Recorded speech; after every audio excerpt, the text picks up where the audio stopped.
va commencer par lire le texte qui se trouve en 1 Samuel 25 et on va lire les versets 1 à 28.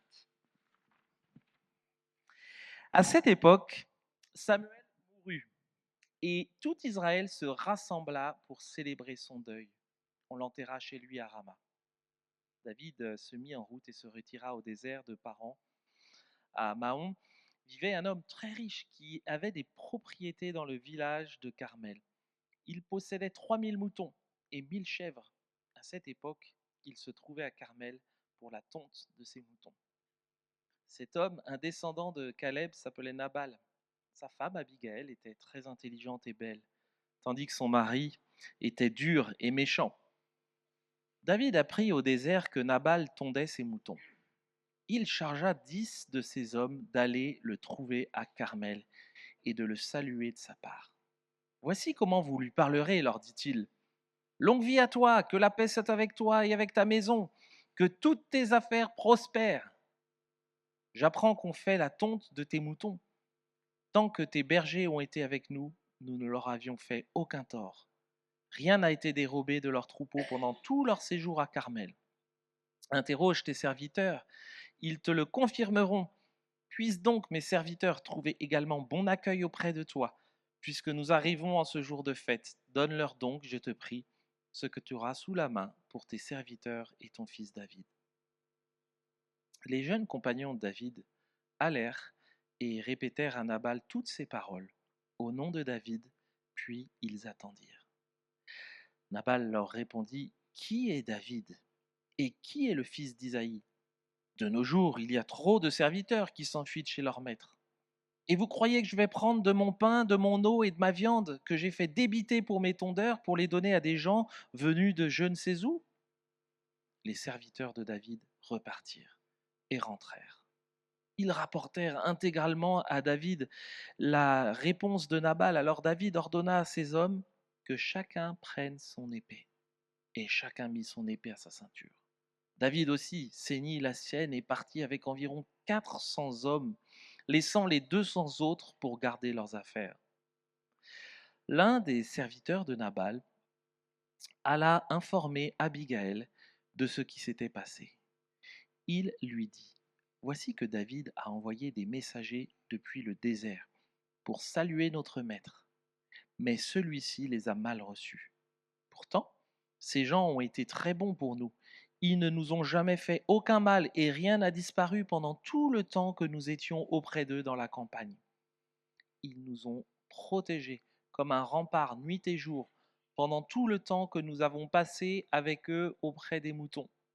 Maintenant, réfléchis bien et vois ce que tu peux faire. Car si tu ne fais rien, certainement il arrivera malheur à notre maître et à toute sa famille. Quant à lui, il a si mauvais caractère qu'on ne peut rien lui dire. Abigaël prit en toute hâte 200 pains, 2 outres de vin et 5 moutons déjà préparés, 5 mesures de blé grillé, 100 paquets de raisins secs et 200 gâteaux de figues sèches. Il chargea le tout sur des ânes et elle ordonna à ses serviteurs, passez devant, je vous suis. Son mari Nabal ne savait rien de tout cela. Installée sur son âne, elle descendait cachée par la montagne. En même temps, David et ses hommes descendaient le versant opposé dans sa direction, et elle se trouva bientôt face à eux. David venait justement de se dire, c'est donc en vain que j'ai protégé tous les biens de cet homme dans la steppe pour qu'il ne perde rien de ce qu'il possède. Il me rend le mal pour le bien. Que Dieu fortifie tous mes ennemis, et même qu'il les bénisse si d'ici demain matin au lever du jour, je laisse subsister un seul homme dans sa famille. Quand Abigaël aperçut David, elle se hâta de descendre de son âne et, s'inclinant la face contre terre, se prosterna devant lui. Puis elle se jeta à ses pieds et lui dit, mon Seigneur, fais comme si tout cela était ma faute. Permets à ta servante de t'adresser quelques mots d'explication et daigne écouter ses paroles. Que mon Seigneur ne fasse donc pas attention à ce bon à rien de Nabal. Il n'est pas sympa quand même, hein, car vraiment, il porte bien son nom, il s'appelle Nabal, l'insensé. Et c'est bien vrai qu'il est insensé. Moi, ta servante, je n'ai pas vu les serviteurs que mon Seigneur a envoyés. Mais maintenant, mon Seigneur, aussi vrai que l'Éternel est vivant et que tu l'es toi-même. C'est l'Éternel qui t'a empêché de t'engager dans la voie du meurtre et de te venger toi-même, que les ennemis de mon Seigneur et ceux qui lui veulent du mal deviennent comme Nabal. À présent, veuille accepter ces présents que moi, ta servante, j'apporte à mon Seigneur, et les distribuer aux jeunes gens qui suivent mon Seigneur. Veuille aussi pardonner la faute de ta servante. Certainement l'Éternel ne manquera pas d'accorder à mon Seigneur une dynastie stable, car mon Seigneur livre les guerres de l'Éternel, et si l'on considère toute la durée de ta vie, on ne te trouve coupable d'aucun mal. Merci. Jusqu'ici, la lecture de la parole de Dieu. Notre Dieu, notre Père, nous voulons te demander que dans ta grâce, tu nous accordes de pouvoir saisir ce que tu veux nous dire d'important au travers de cette histoire qui a réellement existé, ce que tu veux nous dire à nous aujourd'hui, croyants du XXIe siècle. Et pour cela, nous demandons le secours de ton esprit. Amen. Une rencontre transformatrice. On assiste là à un moment clé de la vie de David, comme on peut en vivre aussi nous dans notre propre vie de croyant. Et j'aurais pu intituler ce message aussi une rencontre de fous. Ou encore, j'aurais pu mettre en sous-titre d'un principe à une conviction profondément ancrée. Vous allez voir que ce texte ne tombe pas à n'importe quel moment. Ce n'est pas un hasard. Et pour comprendre ce qui se passe au chapitre 25, il nous faudra considérer ce qui se passe juste avant et juste après. Et c'est ce qu'on appelle un récit sandwich. Et vous savez, dans un sandwich, il y a fondamentalement trois parties. En fait, il y a une première tranche, en général, de pain ou de baguette. Ensuite, vous avez le jambon beurre ou ce que vous voulez. Et ensuite, vous avez un autre morceau de pain. Mais en général, ce qui nous intéresse dans le sandwich, c'est ce qu'il y a au centre. Et bien, au centre du sandwich que nous allons voir aujourd'hui, il y a le chapitre 25. Et les deux tranches de pain, ce sont les chapitres 24 et 26. Et ça, je suis passé plusieurs fois sur ces textes, je dois vous l'avouer, sans réaliser ce qui se jouait réellement pour David. Et ce qui se joue là au chapitre 25 fait que David est en partie devenu le roi qu'il est devenu.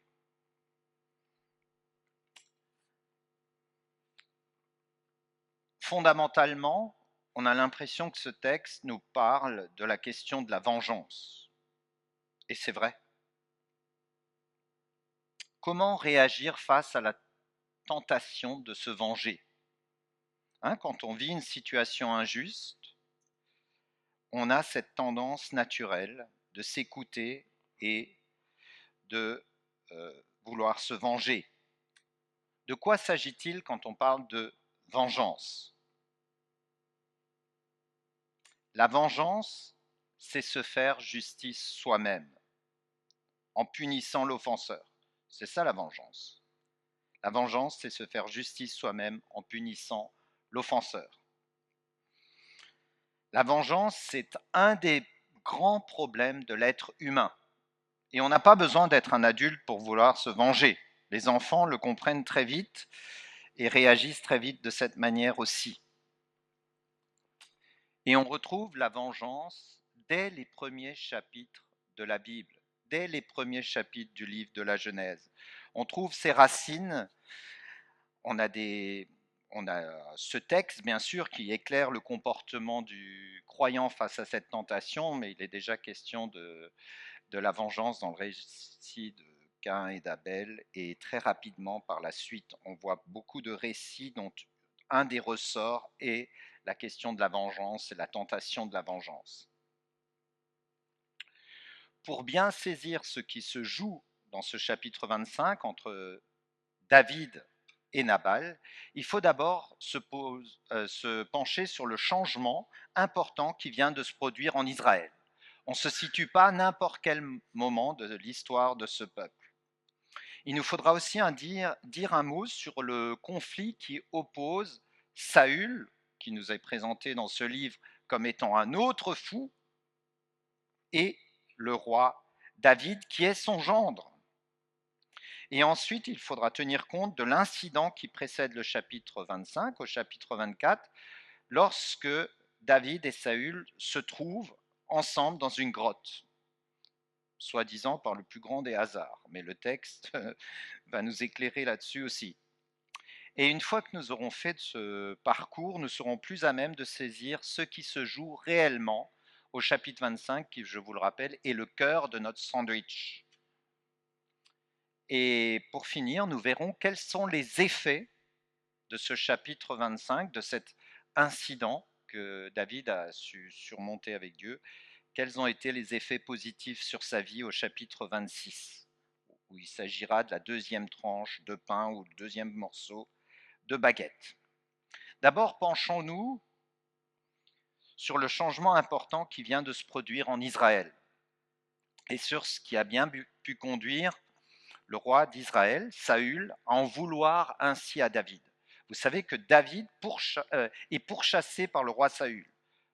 Et on a une situation assez inédite.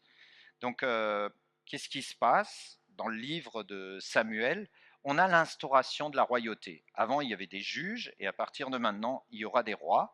Et d'abord, il y a un premier roi, mais ce roi, c'est pas n'importe qui, c'est Saül. Et Saül, nous dit le texte, l'auteur nous le dit, c'est un roi selon le cœur du peuple. Le peuple est mal orienté, le peuple est idolâtre, ils veulent un roi, et Dieu doit calmer son prophète aussi, Samuel, qui est le porte-parole de Dieu, et lui dit, c'est pas contre toi qu'ils en ont, Samuel, fondamentalement, c'est après moi. Ils veulent un roi qui leur ressemble, mais je vais leur en donner un.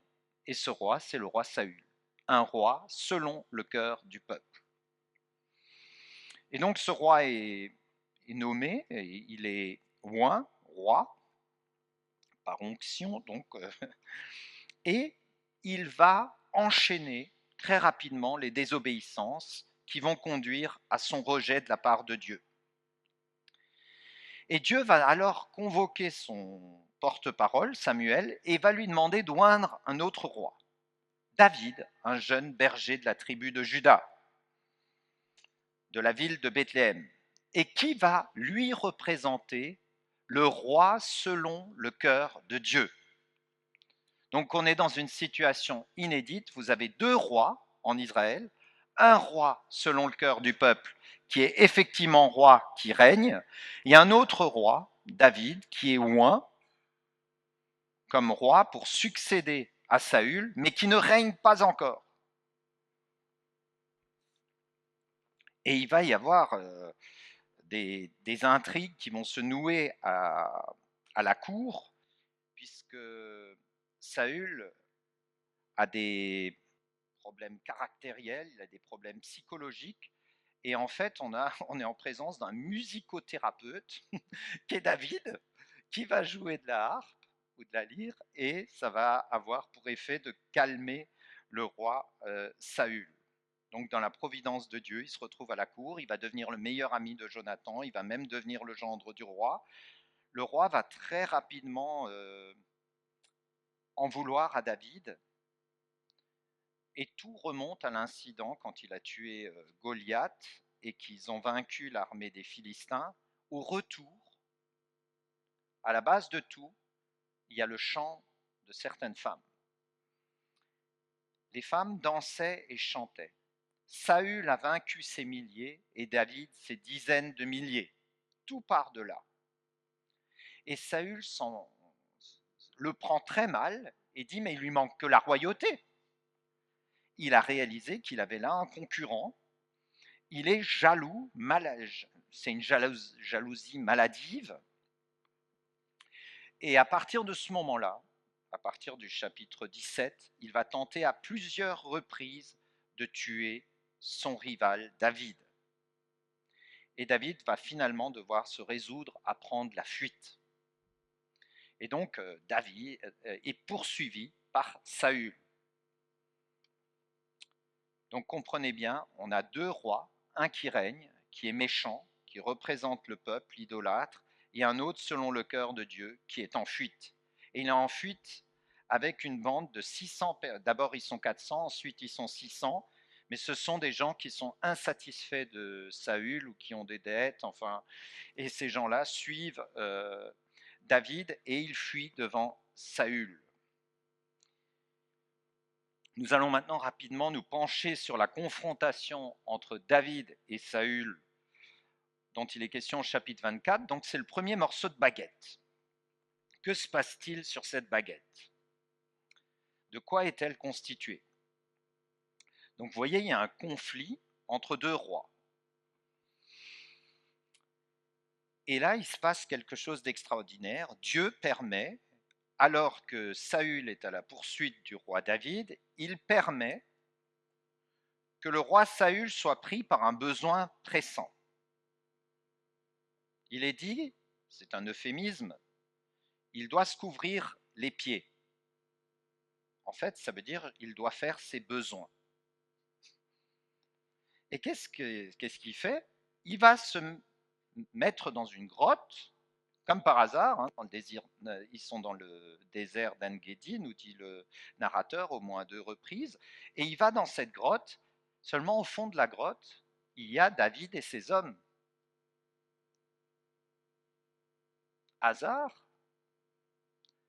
Imaginez David et ses hommes au fond de la grotte. S'ils sont découverts, ils sont faits comme des rats. Mais qu'est-ce qui se passe? Saül vient dans la grotte seul. Et il y a 400 hommes armés. Il est fini, Saül. Et d'ailleurs, les hommes de David ne s'y trompent pas. Tu te rends compte, on est en train de fuir devant cet homme depuis des mois. Et là, on a l'occasion de se faire justice. Vas-y, Dieu le livre entre tes mains. Ils en font presque comme si c'était une promesse. Hein. Voici, Dieu le livre entre tes mains. Et là, David, il va avoir un acte de grandeur. Il va dire que Dieu me garde de porter la main sur loin de l'Éternel. Et qu'est-ce qu'il va faire? Il va se contenter de couper un morceau du manteau. Et David est tellement pétri par le principe qu'on ne touche pas au roi, qu'il a le cœur qui commence à battre, le texte le dit très fort. Il se rend compte qu'il est en train de... Même couper le manteau, c'est déjà porter atteinte au roi. Et pour lui, c'est déjà de trop. Et il arrête net, il coupe le morceau du manteau. Quand Saül est à l'extérieur, David se pointe à l'entrée de la grotte, il interpelle les hommes et Saül et leur dit, voyez, j'aurais pu le tuer, je ne l'ai pas fait. Et là, Saül commence à pleurer, dit, tu es meilleur que moi, etc. C'est toi qui mérites d'être roi, etc. Et là, on se dit, waouh, voilà, David est un modèle de réaction face à la tentation de la vengeance. Et là, on se dit, standing ovation pour David. Et c'est là qu'intervient le chapitre 25. En fait, vous n'avez jamais vu des gens qui vous impressionnent dans leur manière de réagir face à des situations difficiles? Même des non-croyants. Ben, figurez-vous que David est exactement dans la même situation ici. Il ne mérite aucun applaudissement. Vous savez pourquoi? Parce qu'il agit par principe et pas par conviction ancrée dans l'Éternel. Et c'est ce que le narrateur veut nous démontrer en nous présentant le cœur du sandwich au chapitre 25. C'est le texte qu'on a lu ce matin. En fait, le narrateur nous dit « David n'a rien capté ». Nous, on pense que c'est un héros.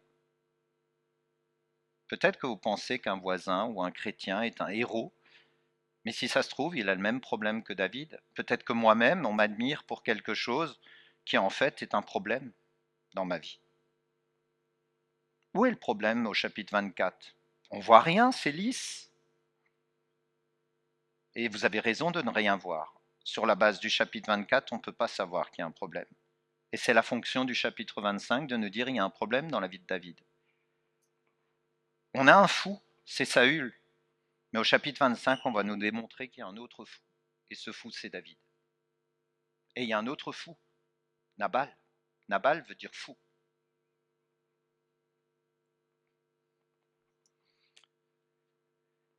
Donc on assiste à une confrontation entre les deux.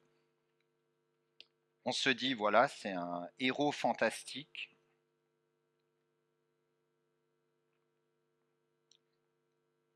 On se dit, David a surmonté cette tentation de se venger de son ennemi. C'est formidable. Quelle belle réaction. Il a été délivré de la folie meurtrière de la vengeance. Et pourtant, il aurait pu mettre un terme à sa souffrance et à celle de ses hommes, mais il a choisi de faire confiance à la justice de Dieu, pense-t-on. Nous arrivons à la rencontre entre David et la femme de Nabal et d'Abigaël au chapitre 25. On termine vraiment la lecture du chapitre 24 avec une note très positive et on pourrait se faire avoir. Mais en fait, le narrateur nous explique, attendez, n'applaudissez pas trop vite. Je vais vous raconter la suite de l'histoire. Vous applaudirez après si vous voulez. Et qu'est-ce qui se passe? Là, il y a une autre rencontre. Il nous est dit que David et ses hommes ont protégé les bergers et les troupeaux de Nabal, le riche propriétaire d'un important cheptel. Et Nabal, c'est pas n'importe qui. David, il est de la tribu de Juda. Nabal est un descendant de Caleb, qui lui-même est descendant d'une tribu qui a été intégrée à Juda. Donc ce sont des frères. Ils ont la même tribu. Mais il est précisé que ce riche propriétaire est un insensé, un fou. Et il nous est d'emblée présenté par le narrateur comme étant le méchant dans l'histoire. Et on verra qu'il n'est pas le seul méchant dans l'histoire. Donc Nabal va mépriser les serviteurs de David et David lui-même. Il refuse de les aider. En fait, imaginez-vous, on est au Proche-Orient, ils ont protégé les bergers de Nabal, parce que les 600 hommes de David qui étaient autour d'eux empêchaient toute intrusion, et c'était des hommes, des guerriers, aguerris, et donc personne n'osait approcher ces troupeaux. Et donc les bergers eux-mêmes reconnaissent, et ils le disent, ils le diront après à Abigail, et ils l'ont aussi dit à Nabal, mais Nabal n'a rien voulu entendre. Il les a protégés, et finalement, c'est la période de la tonte, et à la période de la tonte, il y a de grandes festivités, de grands repas, et alors il s'est dit, tiens, ça serait l'occasion de recevoir quelques sandwichs ou un peu de nourriture. Et en fait, Nabal, il va dire, mais qui est ce... Il va dire aux serviteurs de David que David a envoyé vers Nabal, et il les remballe. Il dit, mais j'en ai rien à faire de vous, je connais plein de gens qui fuient leur maître, sous-entendu Saül, et qui pourraient vouloir la même chose. Non, non, il n'est pas question que je te donne quoi que ce soit. Donc c'est de l'ingratitude. On montre vraiment, c'est comme on grossit le trait de l'insensé. Il est complètement fou. Est-ce qu'il a oublié qu'il a massacré Goliath et les Philistins? Et ça, les gens le savaient. C'est pas pour rien que Abigail va réagir comme elle a réagi, parce qu'elle est sensée. Elle réalise que c'est une folie de contrarier un type comme David, un, un, un homme d'élite.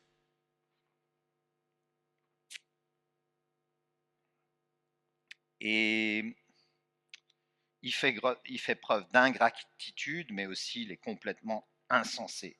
Et c'est très honteux dans ce type de culture de refuser l'hospitalité et de remercier David pour de vrais services qu'il a rendus au berger.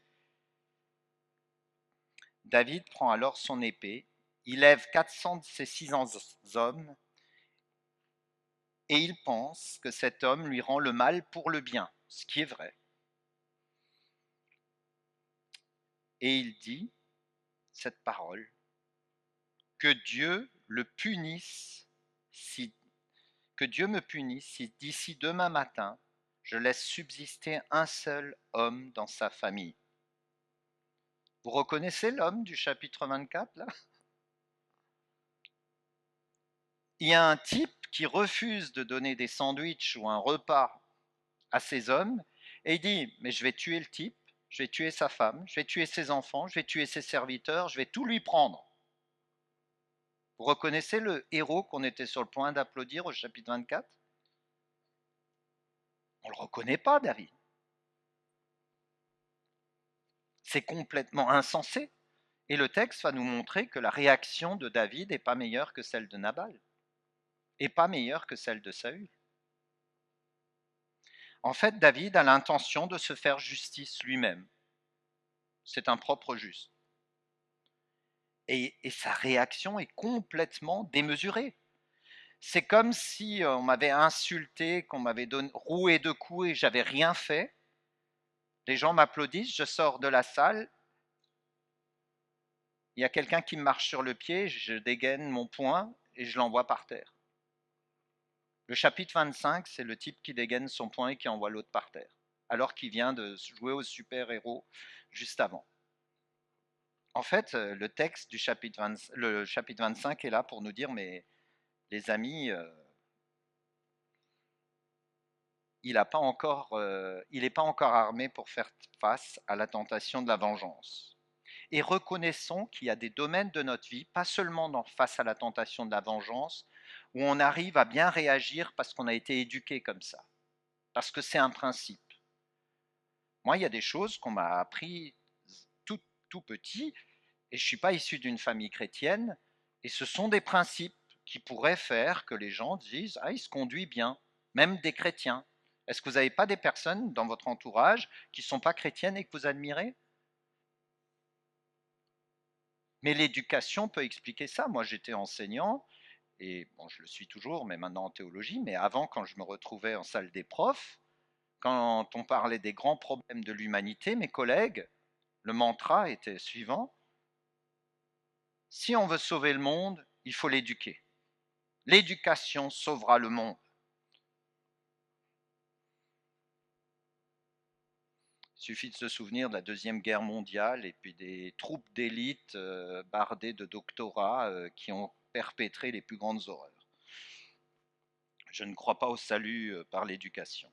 Alors, il y a une autre solution que le Seigneur nous propose et qui est bien plus radicale et qui va et vers laquelle justement ce texte pointe.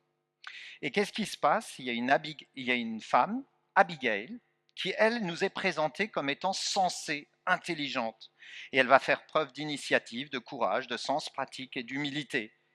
Elle va tout faire pour essayer de calmer la colère du roi David. Et elle sait que son mari est fou, mais elle sait aussi que David est piqué d'une crise de folie. Et elle va se lancer dans une démarche de réparation et d'apaisement. Elle va se substituer à son mari pour offrir des présents. Elle va offrir du pain, du vin, de la viande, des fruits. Et elle va s'approcher avec humilité du roi David, avec ses présents. Et elle endosse la responsabilité. À moi la faute, mon Seigneur. Elle précise quand même qu'elle n'était pas là quand les serviteurs sont venus voir Nabal, quand les serviteurs de David sont venus voir le roi Nabal. Elle dit: pardonne, je te prie, la faute de ta servante. Abigail va réveiller la conscience du roi David. Elle va le guérir d'une folie meurtrière née de son exigence de colère. Maintenant, mon Seigneur, aussi vrai que l'Éternel est vivant et que mon âme est vivante, c'est l'Éternel qui t'a empêché de répandre le sang et qui a retenu ta main. C'est pas moi, Abigail, c'est Dieu qui m'envoie pour te faire réfléchir et pour te faire changer. Lorsque l'Éternel aura fait à mon Seigneur tout le bien qu'il t'a annoncé et qu'il t'aura établi chef sur Israël, mon Seigneur n'aura ni remords, ni souffrance de cœur pour avoir répandu le sang inutilement et pour s'être vengé lui-même. Elle lui dit: Dieu m'envoie pour te protéger de toi-même. Elle est en train de lui dire: tu as besoin d'être transformé profondément. Et David réalise, grâce à Abigail, qu'il était devenu fou. Et il lui dit, au verset 32, « Béni soit ton bon sens, et béni sois-tu, toi qui m'as empêché en ce jour de répandre le sang et qui a retenu ma main. Mais l'Éternel, le Dieu d'Israël, qui m'a empêché de te faire du mal est vivant. Si tu ne t'étais pas hâté de venir au-devant de moi, il ne serait resté qui que ce soit à Nabal d'ici à la lumière du matin. Et David prit de la main d'Abigaïl ce qu'elle lui avait apporté et lui dit, monte en paix dans ta maison, vois, j'ai écouté ta voix et je t'ai favorablement accueilli. Il reconnaît en Abigaïl un instrument de Dieu pour le calmer. Et plus que le calmer, et ça on ne le découvre pas directement dans le texte, c'est la fonction du chapitre 26 de nous montrer quels ont été les effets de cette rencontre transformatrice. Je l'appelle une rencontre transformatrice parce qu'à partir de maintenant, David ne va plus agir en fonction de principes qu'il a peut-être hérités de ses pères, de son éducation. C'est quelque chose qui va être profondément ancré dans son cœur. Et c'est la fonction du chapitre 26. Donc on arrive rapidement à ce chapitre. Et au chapitre 26, qu'est-ce qui se passe? En fait, au chapitre 26, on a l'impression qu'il se passe la même chose qu'au chapitre 24, puisque qu'est-ce qui se passe? On se retrouve avec David et Saül qui sont de nouveau là. Et qu'est-ce qui se passe? C'est que David a une possibilité de tuer Saül. Mais à la différence du chapitre 24, où David était dans la grotte et c'est Saül qui est venu à sa rencontre, là c'est David qui va aller à la rencontre du roi Saül. Et le roi Saül, il est avec 3000 hommes d'élite. Ils sont en train de camper. Ils sont en train de poursuivre David et ses hommes. Ils sont 3000 contre 600. Et David décide d'aller dans le camp du roi Saül.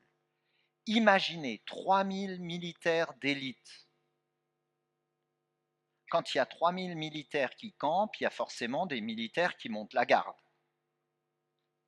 Et vous savez ce que nous dit le texte?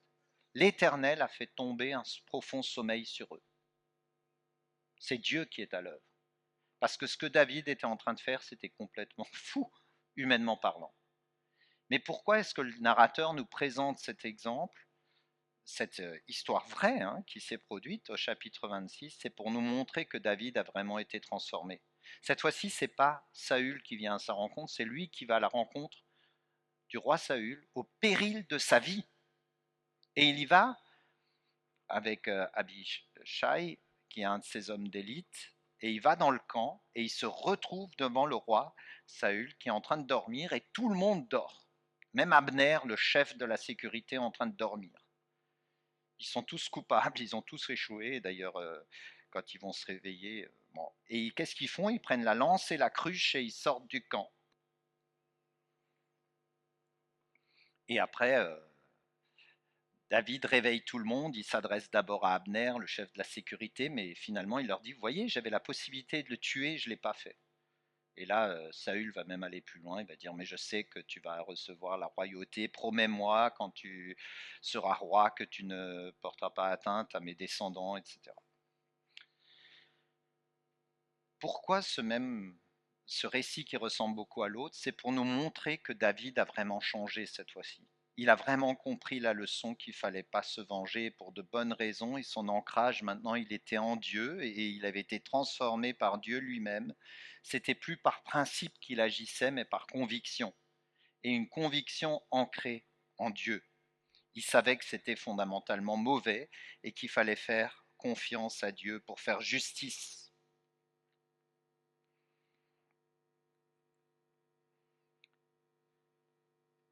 Donc au chapitre 24, David agit par principe.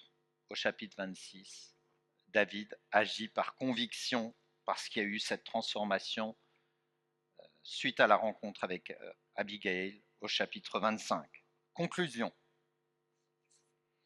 Comment Dieu nous demande-t-il de répondre face à la tentation de la vengeance? Premièrement, en réalisant notre besoin du secours du Dieu souverain. En effet, Dieu veille sur ce monde malgré la puissance et la présence des fous. Il y a des gens fous, violents et vengeurs autour de nous.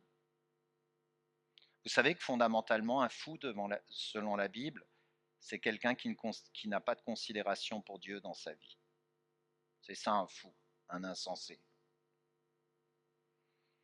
Au chapitre 24, il permet que David se trouve avec Saül dans la grotte. Au chapitre 25, il arrête David en plaçant sur sa route Abigail. Et au chapitre 26, il plonge Saül et ses troupes dans un profond sommeil.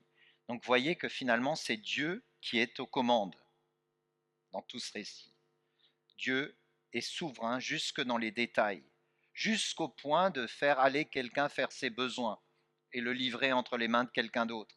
Ça, c'est le hasard avec un grand D, comme on dit. D comme Dieu. Dieu a suscité un prince de paix qui s'appelait David. Il était devenu humble et patient. Il semblait faible à vue humaine, mais c'est un homme selon le cœur de Dieu. Rien ne semble pouvoir l'arrêter. Et la transformation de David au chapitre 25 n'a été possible qu'avec le secours de Dieu. Et peut-être que ton problème, ce n'est pas la tentation de la vengeance. Peut-être qu'il y a d'autres difficultés dans ta vie où les gens ne savent absolument rien, mais ils t'admirent même pour ta patience, ta maîtrise de toi. Et en fait, c'est pas du tout ça, c'est simplement par principe, c'est ton éducation qui t'empêche de mal réagir. Mais ce que Dieu veut, c'est une profonde transformation de ton cœur et de mon cœur. Deuxième élément, en réalisant notre besoin d'une rencontre transformatrice avec le Sauveur. On a besoin aussi de rencontrer Dieu dans notre vie face aux tentations qui sont les nôtres. Aujourd'hui, on a le privilège de connaître le prince de paix par excellence, Jésus-Christ, dont on va célébrer la naissance, sa présence de Dieu parmi nous, par l'incarnation. Abigail avait dit de lui, pendant toute sa vie, on ne trouvera aucun mal en toi. Elle ne parlait pas de David, elle parlait de Jésus-Christ. Et le Seigneur te donnera sûrement le pouvoir pour toujours. Ce n'était pas David, c'est son descendant, Jésus-Christ, roi éternel. Et David n'était qu'une pâle préfiguration de Jésus-Christ. Et Dieu va établir quelques 1000 ans après David son Messie, le roi selon le cœur de Dieu, le roi parfait et juste, le prince de la paix par excellence. Il sera rejeté, il souffrira, il sera environné d'ennemis, de fous, couronné d'épines et crucifié à notre place à la croix pour que nous, les créatures rebelles et insensées, nous puissions être réconciliés avec Dieu le Père. Et sa vie sera caractérisée par une attente confiance dans la justice de Dieu face à l'injustice et à la méchanceté des hommes. Beaucoup de nos contemporains sont fous à la manière de Nabal. Ils sont insensés et incapables d'entendre qu'ils ont une dette envers le Messie de Dieu, Jésus-Christ, et ils réagissent comme Nabal. Je dois rien à Dieu. Pour eux, le Messie est un simple homme humble, faible, et ils ne lui doivent rien. Ils veulent continuer à régner comme des petits rois sur leur vie. Ils rejettent la proposition généreuse de Jésus de les libérer de l'esclavage du mal. Et ils pensent que l'humilité et le service, ce sont des marques de faiblesse, comme Nabal le pensait de David. Et ils n'aiment pas Dieu et ils n'aiment pas les chrétiens. D'autres sont insensés à la manière de Saül. Ils sont rebelles à Dieu, ils connaissent pourtant la vérité, ils sont dans nos églises, on peut même faire partie de ce nombre. Ils sont exposés à Dieu, mais leur cœur est rempli de mauvais désirs, comme l'était le roi Saül. Ils savent qu'ils devraient abdiquer, lâcher prise devant Dieu. Si ce matin Dieu te montre sa rébellion à son égard, si tu te reconnais dans la folie de Nabal ou dans celle de Saül, sache que Jésus est venu pour te sauver de toi-même. Il est celui qui nous rend réellement libres de l'esclavage du mal qui nous colle si facilement à la peau. Abdique devant Jésus. Arrête de régner sur ta propre vie. Laisse-le prendre le contrôle. Et il te rendra capable, en comptant sur sa grâce, de suivre son exemple, l'exemple parfait, celui qui ne décevra jamais personne, celui qui n'a jamais agi par principe, mais toujours par conviction. Troisième élément, en réalisant notre besoin de suivre Jésus-Christ pour l'imiter. Nous avons besoin d'imiter Jésus. Et vous l'avez étudié quand vous avez étudié la première épître de Pierre. Si vous supportez la souffrance lorsque vous faites ce qui est bien, c'est une grâce devant Dieu. Et c'est à cela que vous avez été appelés, parce que Christ aussi a souffert pour vous, vous laissant un exemple afin que vous suiviez ses traces. Nous sommes appelés à imiter Jésus-Christ, qui face au mal a réagi et répondu par le bien. D'ailleurs, Jésus le dit dans le Sermon sur la montagne, si on te fait du mal, qu'est-ce que tu fais? Tu pries pour la personne et tu lui fais du bien. Tu pries pour la personne et tu lui fais du bien. Et finalement, une fois ces trois étapes franchies, nous serons en mesure de bien répondre à la tentation de la vengeance. Et c'est bien récapitulé au chapitre 12 de l'Épître aux Romains par l'apôtre Paul. Ne rendez à personne le mal pour le mal. Recherchez ce qui est bien devant tous les hommes. S'il est possible, autant que cela dépend de vous, soyez en paix avec tous les hommes. Ne vous vengez point vous-même, bien-aimés, mais laissez agir la colère, car il est écrit « À moi la vengeance, à moi la rétribution, dit le Seigneur ». Donc on n'est pas en train de dire qu'on laisse couler, pour nous-mêmes, oui, mais c'est faire confiance à la justice de Dieu. On n'est pas en train de dire que face à l'injustice, on répond, on est juste en train de dire que ce n'est pas à nous de répondre, c'est à quelqu'un d'autre de répondre. Parce que vous savez qu'on apprend aussi dans la suite du récit de 1 Samuel que Saül va mourir, et même Jonathan, l'ami de David. Mais Dieu va faire justice. Et Nabal aussi va mourir à la fin du chapitre 25.